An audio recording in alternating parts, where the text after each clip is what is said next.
सोचिए, अगर इस दुनिया में सबसे खतरनाक अपराधी कानून के अंदर ही छुपे बैठे हो और उन्हें सजा देने के लिए पुलिस नहीं बल्कि सिस्टम के बाहर का एक आदमी खड़ा हो जाए।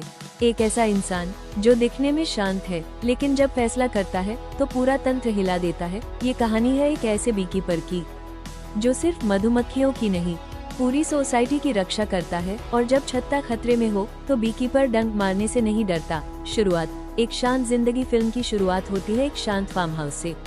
यहाँ रहता है एडम क्ले। वो साधारण सा आदमी लगता है, मधुमक्खियाँ पालता है, शांत जीवन जीता है। उसकी मकान मालकिन है मिसेज पाकर, एक बुजुर्ग और दयालु महिला। दोनों के बीच एक सच्चा अपनापन है। एडम कम बोलता है लेकिन सम्मान करता है। सब कुछ सामान्य लगता है लेकिन ये शांति ज्यादा देर नहीं टिकती। धोखा, ऑनलाइन स्कैम। एक दिन मिसेज पाकर को एक कॉल आता है। फोन करने वाले खुद को सरकारी अधिकारी बताते हैं। उन्हें डराया जाता है कि उनका बैंक अकाउंट अवैध गतिविधियों में इस्तेमाल हो रहा है। डर और घबराहट में वो उन्हें एक्सेस दे देती है। कुछ ही मिनटों में उनकी पूरी जिंदगी की जमा पूंजी गायब हो जाती है। उनका अकाउंट खाली। शर्म, डर, टूट जाना, और वो ये सदमा सह नहीं पाती। वो आत्महत्या कर लेती है। एडम अस्पताल में उनकी लाश देखता है। उसकी आंखों में आंसू नहीं, लेकिन अंदर एक ज्वालामुखी फूट चुका है।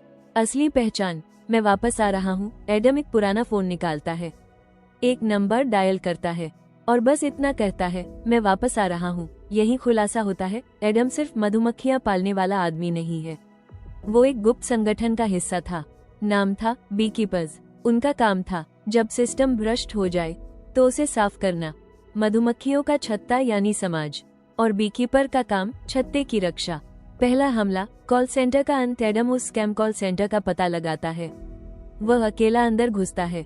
दर्जनों लोग कंप्यूटर पर बैठे हैं, बुजुर्गों को ठग रहे हैं। एडम उन्हें देखता है और कहता है, तुम लोगों ने मासूम लोगों की जिंदगी लूटी है, आज तुम्हारा हिसाब होगा। और फिर शुरू होता है एक शांत लेकिन भयानक हमला। कोई चिल्लाहट नहीं, कोई ओवरड्रामा नहीं, सिर्फ सटीक और निर्दयी एक्शन। पूरा कॉल सेंटर खत्म, सर्वर नष्ट, सिस्टम हिला दिया जाता है।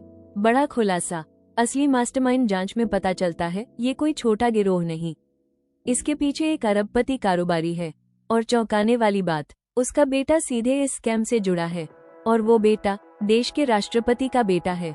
अब मामला सिर्फ बदला नहीं, सिस्टम बनाम बीकीपर बन चुका है। छत्ते का मतलब गहरा संदेश। फिल्म बार बार मधुमक्खियों का उदाहरण देती है। छत्ते में हर मधुमक्खी का एक काम होता है। अगर एक परजीवी अंदर आ जाए तो पूरा सिस्टम खतरे में पड़ जाता है। फिल्म का प्रतीक, मधुमक्खियां इक्वल्स आम लोग, छत्ता इक्वल्स समाज, परजीवी इक्वल्स भ्रष्ट अमीर लोग, बीकीपर इक्वल्स संतुलन लाने वाला संदेश साफ है। जब कानून कमजोर पड़ जाए तो कोई ना कोई खड़ा होता है संतुलन के लिए। सरकार की प्रतिक्रिया, जब बड़े लोग मरने लगते हैं तो FBI सक्रिय हो जाती है। उन्हें पता चलता है एक बीकीपर एक्टिव है। कुछ एजेंट समझने लगते हैं कि एडम गलत नहीं है, वो अपराधियों को ही निशाना बना रहा है। लेकिन ऊपर बैठे लोग उसे आतंकवादी घोषित कर देते हैं। बड़े स्तर की लड़ाई। एडम एक सुरक्षित हवेली तक पहुंचता है। चारों तरफ सिक्योरिटी, गन, कैमरा, गार्ड्स, लेकिन एडम शांत है। एक एक करके सबको खत्म करता है।